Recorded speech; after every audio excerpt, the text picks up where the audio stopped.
orang mungkin juga mulai menghubungkan bahwa Anies memang kutu loncat dan udah ada ledekan semacam itu, berupaya untuk nyari dukungan di Demokrat lalu dia batalkan atau apapun yang terjadi pada saat itu, lalu pindah Nasdem segala macam. Nasdem juga hanya memanfaatkan Anies, PKB juga begitu, lalu Anies beralih melirik kandang banteng mungkin bikin evaluasi bahwa yang nggak mungkin Anies itu disediakan untuk memimpin Indonesia.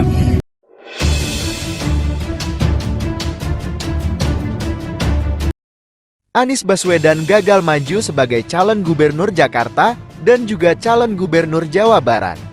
Banyak pihak yang menduga gagalnya Anies maju di kontestasi Pilkada tahun 2024 karena adanya campur tangan istana, seperti yang dikatakan oleh pengamat politik Rocky Gerung.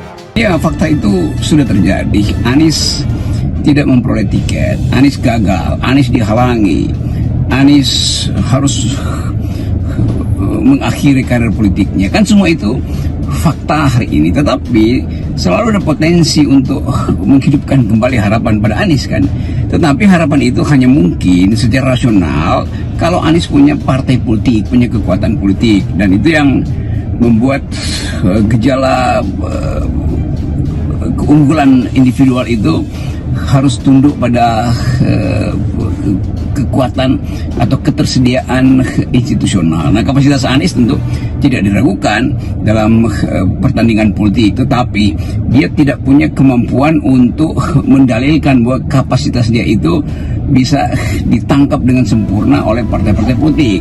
Bahkan, hal senada juga disampaikan oleh Sekjen PDIP, Hasto Kristianto. Laporan memang ada upaya-upaya untuk mengganjal pencalonan Anies Baswedan, dan siapapun yang oleh proses yang seharusnya demokratis, tetapi ketika ada upaya-upaya untuk mengganjal calon-calon tertentu, itu kehidupan demokrasi kita tidak sehat.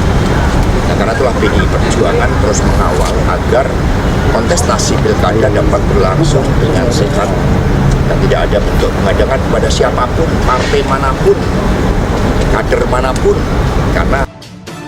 Namun Presiden Jokowi menepis isu tersebut.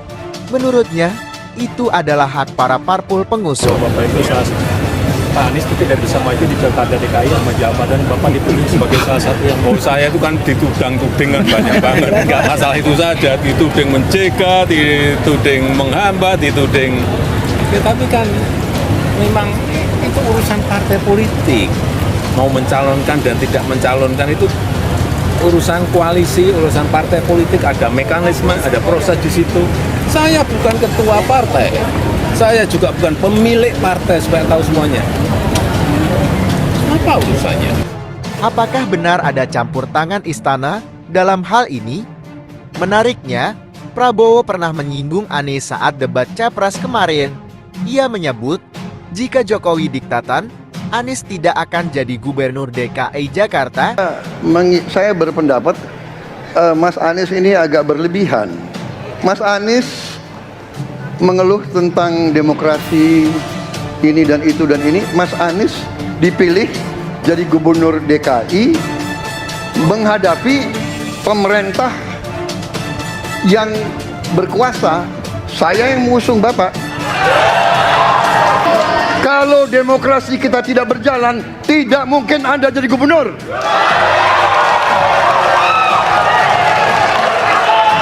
Kalau Jokowi diktator, Anda tidak mungkin jadi gubernur. Dan sekarang terbukti, Anies gagal maju pilkada tahun ini.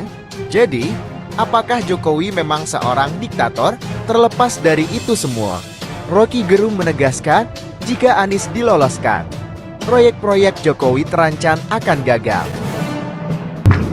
Saya ucapkan kalimat bahwa Anies akan dihalangi dan dia tidak mungkin bisa lolos. Terus saya ngomelin itu, kenapa lo? Kan lo nggak pro Anies dengan gue. Tetapi dari awal saya deteksi bahwa kalau Anies diloloskan, itu artinya seluruh proyek Jokowi akan gagal dan batal. Karena Anies memperlihatkan watak untuk menentang Jokowi. Itu dasarnya. Kenapa saya ucapkan? Dan ternyata itu berlangsung terus, dia akan dihalangi. Tetapi yang sedang dihalangi hari ini bukan Anies sebetulnya, tapi mereka yang menginginkan politik bersih, mereka yang menginginkan imperatif dari demokrasi, itu yang dihalangi. Dan beberapa hari lalu, Anies Baswedan angkat bicara dalam sebuah video yang diunggah di saluran YouTube pribadinya. Seperti teman-teman udah tahu juga, semalam itu batas akhir pendaftaran pilkada. Pendaftaran sudah ditutup. Dan di Jakarta ada satu yang dicalonkan oleh 15 partai, lalu ada satu yang dicalonkan oleh satu partai, dan ada lagi satu yang disebut independen. Dan saya tidak termasuk di dalamnya. Jadi dengan begitu maka udah final ya, bahwa saya tidak ikut di dalam kontestasi Pilgub di Jakarta tahun 2024 ini. Dan kemarin juga sebetulnya kita menerima undangan, tawaran untuk ikut dalam kontestasi Pilgub Jawa Barat. Kita apresiasi sekali ajakan ini, panggilan ini, tapi dengan mempertimbangkan berbagai faktor, kami putuskan untuk tidak mengikuti kontestasi di Jawa Barat. Nah, saya ingin sampaikan beberapa poin respon singkat atas situasi yang saat ini sedang terjadi. Pertama, saya ingin sampaikan terima kasih. Terima kasih banyak kepada semuanya yang selama 1,5 tahun ini, hampir 2 tahun, ikut mendukung perjuangan yang luar biasa di jalur Pilpres, Pilgub, sampai dengan titik ini. Gak bisa saya sebut satu persatu, terlalu banyak. Tapi yang jelas, semua yang terlibat adalah pejuang yang luar biasa, yang membuat perjuangan besar ini terasa jadi ringan, terasa jadi bermakna. Dan semoga Allah SWT, Tuhan yang Maha Kuasa, jadikan perjuangan kemarin sebagai catatan amal untuk kita semua. Insya Allah kita terus berjuang untuk tujuan yang sama ke depan. Kita selalu bicara tentang kesetaraan, keadilan, kesamaan kesempatan, keinginan untuk Indonesia yang lebih adil, lebih maju, lebih sejahtera buat semuanya. Nah, dalam itu juga, jadi 2 tahun terakhir ini ketika kami keliling, berkampanye, menemukan begitu banyak hikmah, pelajaran yang luar biasa.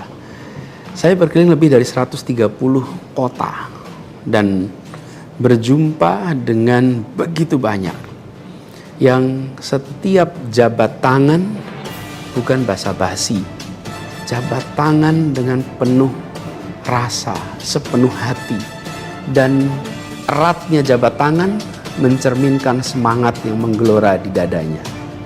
Ada yang pelukan, ada yang jabat erat, ada yang pegang tangan, dan semua adalah ungkapan keinginan untuk Indonesia lebih baik. Banyak sekali cerita-cerita dalam interaksi itu yang tidak mungkin terlupakan. Apalagi kalau lihat teman-teman muda, Masya Allah, luar biasa. Kiprah anak muda di dalam proses kampanye kemarin itu membuat kita makin optimis. Kenapa makin optimis? Karena kita punya stok anak-anak muda yang mau bekerja melampaui sekedar kepentingan dirinya pribadinya.